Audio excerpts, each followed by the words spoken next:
एक बार कैलाश पर्वत पर भगवान शिव और माता पार्वती बैठे हुए थे। शिव जी ध्यान लगाकर बैठे थे। तभी पार्वती जी ने देखा कि वे मंद मंद मुस्कुरा रहे हैं। पार्वती जी के मन में प्रश्न उठा कि आज महादेव ध्यान मुद्रा में भी क्यों मुस्कुरा रहे हैं। उन्होंने भोले बाबा की समाधि समाप्त होने पर उनसे पूछा, स्वामी, मैंने आपको पहली बार समाधि में मुस्कुराते हुए देखा है, इसका क्या कारण है। शिव जी ने उन्हें बताया कि उनके एक भक्त और उसकी पत्नी की बातें सुनकर वे मुस्कुरा रहे हैं। पूरी बात बताते हुए महादेव ने बताया कि मृत्युलोक में मेरा एक अनन्य भक्त एक ब्राह्मण है, जो कि मेरे ही एक मंदिर में पुजारी है और दिन रात मेरी सेवा में लगा रहता है।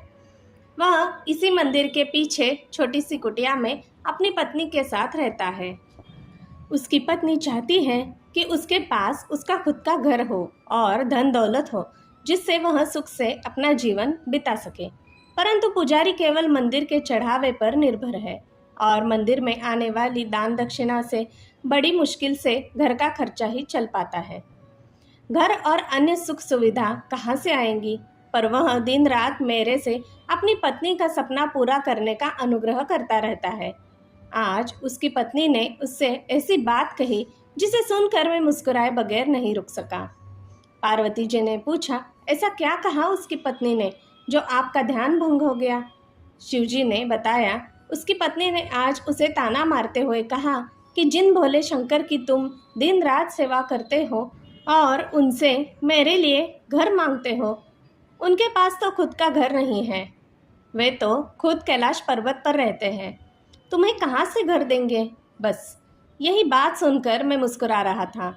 इस पर पार्वती जी को बड़ा आश्चर्य हुआ। उन्होंने कहा, स्वामी, यह बात सुनकर मुझे बुरा लग रहा है। वह आपको ताना मार रही है और आप मुस्कुरा रहे हैं। आप उसे एक घर और सुख सुविधाएं दे दीजिए जिससे वो आपकी निंदा न कर सके। इस पर शिव जी ने कहा, पार्वती, यह मेरे वश में नहीं है। ये सभी प्राणी तो मृत्युलोक में रहते हैं, अपने पिछले जन्म के और साथ ही इस जन्म के कर्मों का फल भोग रहे हैं, और जैसे ही इनके कर्मों का फल इन्हें मिल जाता है, उन्हें सभी प्रकार के सुख मिलना शुरू हो जाते हैं और अंत में वे मुक्ति पा जाते हैं। इसीलिए इसे मृत्युलोक कहा गया है। मनुष्य बार बार जन्म लेकर अपने कर्मों का हिसाब चुकाता है। यह कर्म भूमि है, बिना कर्म के गति नहीं है।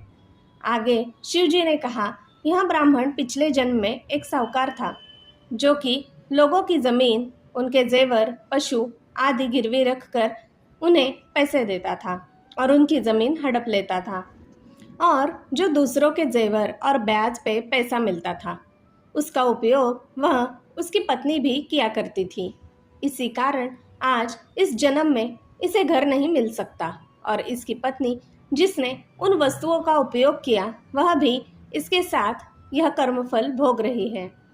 इस जन्म में यह मेरी सेवा कर रहा है, जिससे इसके कर्मों के फल में जो कष्ट मिलने थे वे मेरी भक्ति के कारण इसे नहीं मिल रहे हैं। इसका जीवन शांति से कट रहा है, पर जब तक इसके कर्मों का हिसाब पूरा नहीं होता, इसे घर और सुख, अन्य सुविधाएं नहीं मिल सकती। यही विधि का विधान है। पार्वती जी ने कहा, यह तो ठीक है, पर उसकी पत्नी जो आपकी निंदा कर रही है, उसका क्या।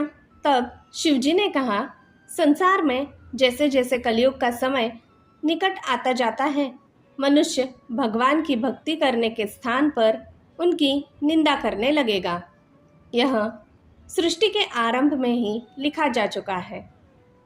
जो व्यक्ति इस कठिन समय में मेरी सेवा करता रहेगा, उसको इस मृत्युलोक से मुक्ति मिल जाएगी। हर हर महादेव। धन्यवाद। दोस्तों, मेरी सुनाई कहानियाँ अगर आपको अच्छी लगती हो तो मैं आपसे अनुरोध करती हूँ कि कृपया मेरे इस चैनल को एक लाइक, शेयर और सब्सक्राइब ज़रूर कीजिएगा। धन्यवाद।